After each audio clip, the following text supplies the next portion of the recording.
Good morning friends, welcome back to my channel Soma lifestyle. তো বন্ধুরা দেখতেই পাচ্ছ, চলে এসেছি মাঠে মর্নিং ওয়াক করতে। তো তোমরা সকলে কেমন আছো?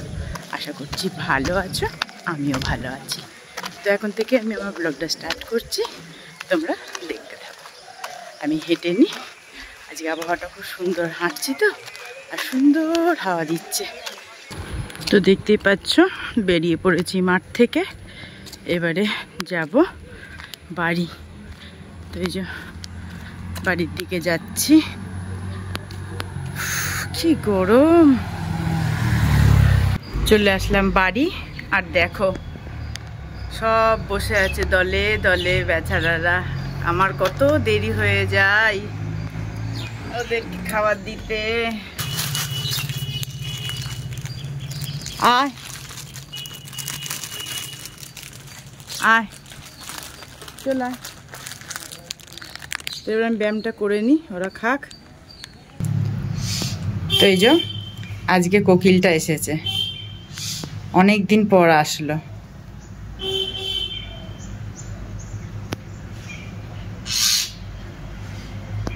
দেখো কি সুন্দর, একসাথে সবাই মিলে মিশে থাকে। এইটা কি পাখি কি জানি, এই পাখিটা একটু অন্যরকম দেখতে, এই দুটো পাশের দুটো বুঝতে পারছি না ওইগুলো কি পাখি। তো যাই, আমার ব্যায়াম হয়ে গেছে, এবারে নিচে যাব। কত করে? 900। এই লম্বা ইলিশ ভালো হবে না জানো, গোল পেটের মাছ। ওই মাছটা দেখো তো, ওই মাছটা দেখো। তোমার মাছ খাওয়া খেয়ে দিয়ে আমাকে তুমি বলো, কালকে পয়সা সব রিটার্ন দিয়ে যাবো। মাছ দেখতাম না, বললাম তো। বোম্বের মাছ হলে পরে তোমাকে আমি বলতাম না, গ্যারান্টি দিতাম না, ও মাছ বিক্রি করবো না। ঠিক করে বলো কত নিবা। এখন কি আসলাম, এর দুটো 800 করে দাও, 800 করে দাও। 800 করে একটা মাপো। একটা না দুটো? একটা। কালকে তুমি ইলিশ খুশামত করলে নিলাম না। কালকে মায়ের জন্মদিন ছিল, আমার মাথাতেই ছিল না। কতবার তেলালে ইলিশ মাছ নাও, ইলিশ মাছ নাও, আমি নিলামই না।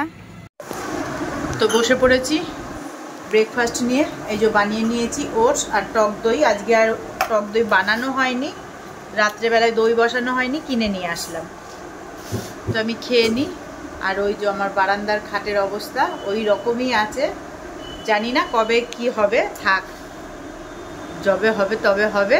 আমি এখন তো খাই, দিয়ে আবার রান্নাবান্নার দিকে যেতে হবে। তো বন্ধুরা চলে আসলাম রান্নাঘরে, দেখতেই পাচ্ছ কড়াই চাপিয়ে দিয়েছি।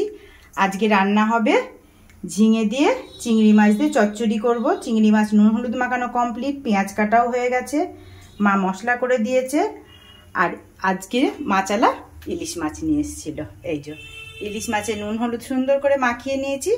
মাকে বললাম তুমি তোমার মতো করে, মনের মতো করে আজকে ইলিশ মাছটা করে নিও, কেননা কালকে মায়ের জন্মদিন ছিল, আমি ভুলেও গিয়েছিলাম, মাকে ইলিশ মাছ খাওয়ানো হয়নি। তো আজকে মা ইলিশ মাছ মায়ের মতো করে করে নেবে, আর আমি করব ঝিঙে দিয়ে চিংড়ি মাছ চচ্চড়ি। তো আমার তেলটা মনে হচ্ছে গরমও হয়ে গেছে, আমি আগে চিংড়ি মাছ কটা ভেজে নেব। তো আমি রান্নাটা করে নিই। তো আমার রান্না কমপ্লিট হয়ে গেছে। আমার এই যে ঝিঙে চচ্চড়ি ফাইনাল লুক। আর আজকে মা করেছে সর্ষে ইলিশ, এই যে মায়ের সর্ষে ইলিশ। তো আমি একটা গ্রাউন্ড কেচে দিলাম, এবারে গ্রাউন্ডটা আমি ছাদে মেলে দিয়ে এসে খেয়ে নেব। তো চলে এসেছি ছাদে, দেখো আজকে কত রোদ বাবা, আকাশ একদম চনমন চনমন করছে, একদম চকচক চকচক করছে আকাশ। আর এদিকে এই যে প্রাচীরের কাজ হচ্ছে, মিস্ত্রি কাজ করছে, প্রচণ্ড রোদ। আজকে এই গ্রাউন্ডটা কেচে দিলাম, কালকে এই গ্রাউন্ডটা পরে চার্চে যাব, সেই জন্য আজকে গ্রাউন্ডটা কেচে দিলাম। আর এই যে ওড়নাটা এর সাথে, কালকে এটা পরে চার্চে চলে যাব, ওই জন্যে কেচে মেলতে আসলাম। তো এবারে যাই নিচে, খিদে লেগেছে, এবারে গিয়ে খাবো। বসে পড়লাম খেতে, ভাত বাড়া হয়ে গেছে, খুব জোরে খিদে পেয়েছে, 2:45 বাজে। আগে একটু ঝিঙে চচ্চড়ি নিই, তারপরে খাবো ইলিশ মাছ।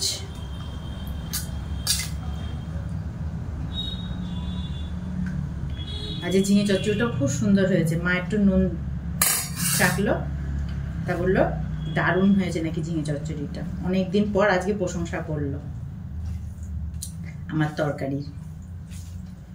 তো আমি খেয়ে তারপরে খাবো মায়ের ইলিশ মাছ। মায়ের ইলিশ মাছটাও ভালো হয়েছে।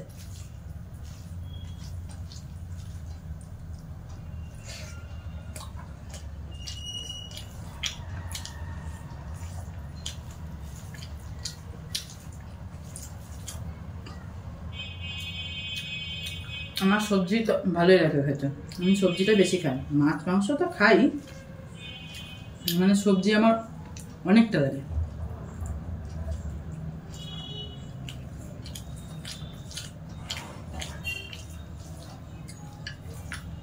সত্যি ঝিঙের তরকারিটা দারুণ হচ্ছে আজকে। তো চলে আসলাম, আজকে এই শোকেসটা ফাঁকা করব। এই না করলে না আর হবে না, আর সময় নেই।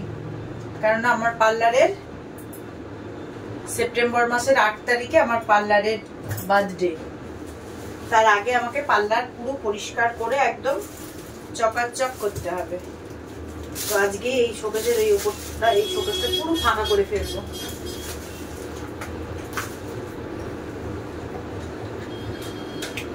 তো এই একটা একটা করে করতে হবে, অল্প অল্প করে সময় ধরে করলে এখনো সেপ্টেম্বরের 8 আসতে দেরি আছে, তার মধ্যে পরিষ্কার হয়ে যাবে। টাওয়ালগুলো সব কাচতে হবে, আর পাতবো না এখন।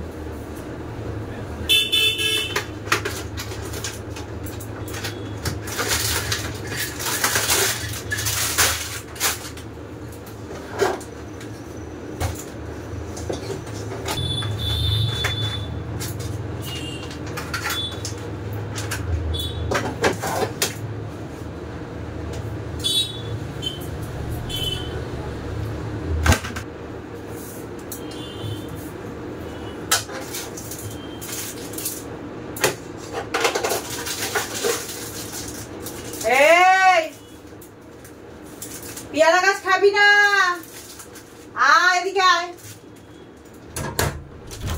আয় পেয়ারা গাছ খাবি না, এদিকে আয়, আয় আয়, পেয়ারা গাছ খাবি না।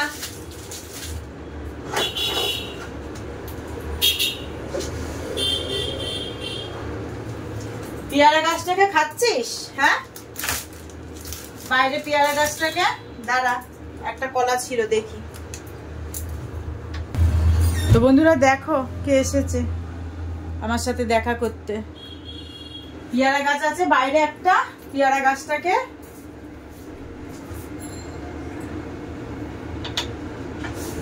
চলো যাও, এসি চলছে, বন্ধ করলাম দরজা, যাও।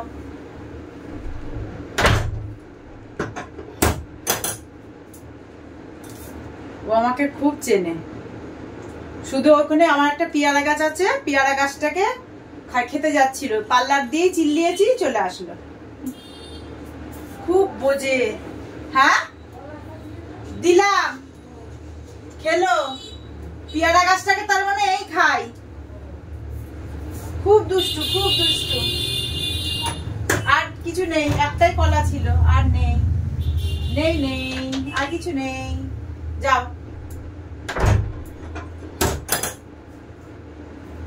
শোকেসটাও আমার ফাঁকা হলো। এবারে দেখি এইগুলো সব একটা ব্যাগের মধ্যে করে আলাদা রাখবো, কারণ এই শোকেসের জিনিস যেগুলো ওই বারান্দার খাটে যেগুলো আছে এক করলে সব গোলমিল হয়ে যাবে। ওই জন্য এটাকে আলাদা একটা ব্যাগের মধ্যে এগুলো সব রাখবো, তাহলে কোনটা কোন শোকেসের আমি বুঝতে পারবো।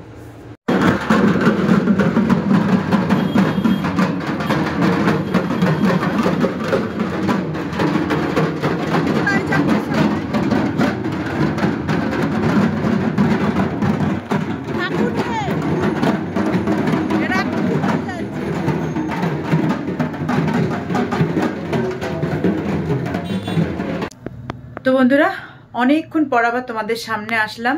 দেখো ঘড়িতে বাজে 8টা 7, পার্লার বন্ধ করলাম, এই যে তালাও মেরে দিলাম।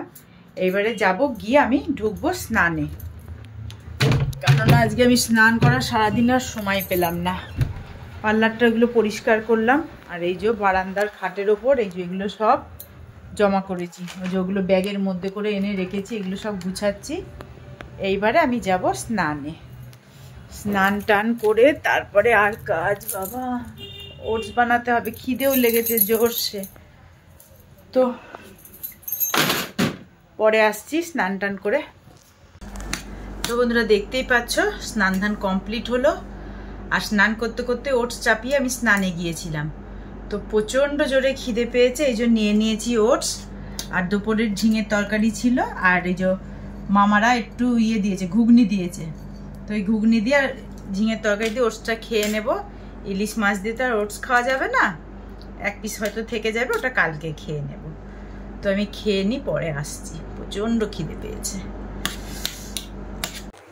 তো বন্ধুরা আবার চলে এসেছি রান্নাঘরে, আমার কাজের শেষ নেই। এই যে দুধ জাল দিলাম, এবারে দইও বসিয়ে দিলাম।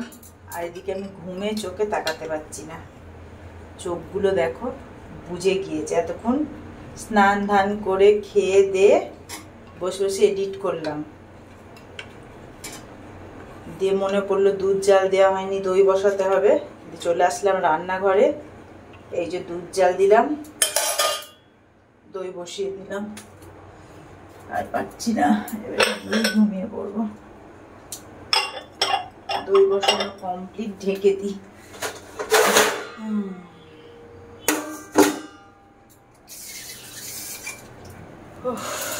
দই বসানো হয়ে গেল। দেখো কটা বাজে, 11টা। আর পাচ্ছি না, চোখ বুজে আসছে।